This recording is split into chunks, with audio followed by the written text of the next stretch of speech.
Pernahkah kalian merasa kadang sejarah hanya menyorot satu sisi, sedangkan sisi yang lain tersembunyi? Misalnya, sejarah Jawa yang hanya menampilkan raja dan bangsawan laki-laki, tetapi peran perempuan hampir tak pernah tampak. Hari ini saya Eka Akhilah Intan Nur Alimah dari MTSN 2 Sukoharjo ingin membahas buku yang membuka mata kita tentang perempuan-perempuan di Jawa abad 18 sampai 19 yang berjudul Perempuan-perempuan Perkasa di Jawa abad 18 sampai 19 karya Peter Carey dan Vincent Hoppen. Buku ini diterbitkan oleh PT Gramedia Indonesia pada tahun 2024 dengan jumlah halaman 114 dan termasuk buku non-fiksi sejarah. Di ISBN-nya 978 602 6208 163. Sejarah Jawa sering dibaca dari perspektif laki-laki. Raja, pangeran, bangsawan muncul sebagai pusat cerita, tapi perempuan hanya muncul sebagai peran pendamping. Buku ini hadir untuk mengubah pandangan tersebut. Carey dan Hoppen menunjukkan bahwa perempuan memiliki ruang gerak yang luas, mulai dari politik, budaya, spiritualitas, bahkan militer. Membaca buku ini bukan hanya sekadar memahami masa lalu, tetapi juga belajar melihat perempuan sebagai subjek sejarah yang aktif. Buku ini terdiri dari 11 bagian. Bagian awal mengulas tentang perempuan di dalam sastra kolonial Hindia Belanda. Hal ini menunjukkan perspektif kolonial terhadap gambaran perempuan di Jawa. Berikutnya membahas tentang perempuan yang ada di dalam wayang.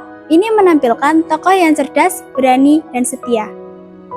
Selanjutnya ada pembahasan kultus Durga dan Ratu Kidul. Ini menunjukkan perempuan hadir dalam dimensi simbolik dan spiritualitas.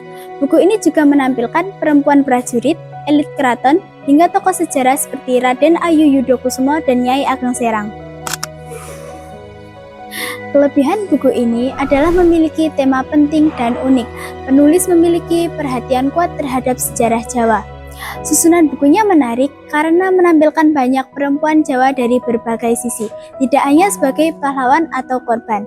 Kekurangannya, buku ini memiliki jumlah halaman yang terbatas, sehingga tokoh kurang mendalam bagi pembaca yang ingin detail lebih.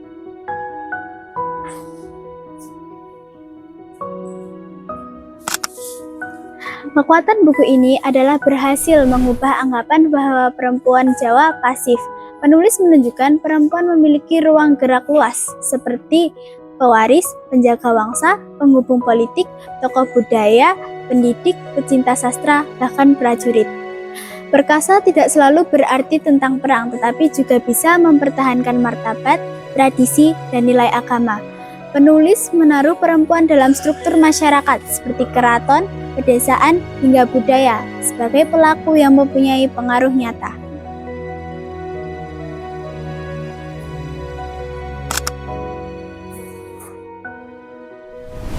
Buku ini mengingatkan kita bahwa sejarah tidak boleh hanya dibaca dari satu sisi. Perempuan Jawa memiliki peran besar dalam kehidupan sosial, politik, budaya, dan spiritualitas masyarakat. Carey dan Hoppen menyajikan sejarah perempuan Jawa secara padat, kritis, dan menggugah. Buku ini juga membuat kita menyadari bahwa perempuan Jawa tidak pernah diam, meskipun sering tersembunyi dari catatan sejarah resmi.